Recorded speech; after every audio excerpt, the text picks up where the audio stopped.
இன்றைக்கி நம்ம முட்டை கிரேவி எப்படி செய்யுதுன்னு பார்க்கலாம். எண்ணெய் ஊற்றிக்கலாம்,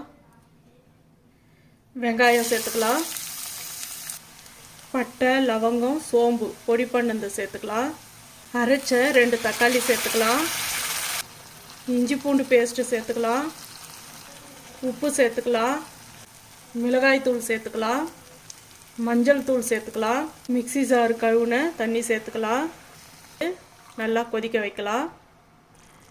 வேக வச்ச 5 முட்டை சேர்த்துக்கலாம், 2 துண்டு தேங்காய், 10 முந்திரி, கொஞ்சம் சோம்பு, கொஞ்சம் கசகசா, பால் இதெல்லாம் சேர்த்து அரைச்சிருக்கேன், இதை சேர்த்துக்கலாம்.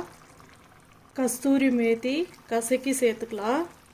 முட்டை கிரேவி ரெடி. இந்த வீடியோ பிடிச்சிருந்தா லைக் பண்ணுங்கள், ஷேர் பண்ணுங்கள், சப்ஸ்கிரைப் பண்ணுங்கள். அப்படியே பக்கத்தில் இருக்கிற பெல் ஐக்கானை கிளிக் பண்ணுங்கள்.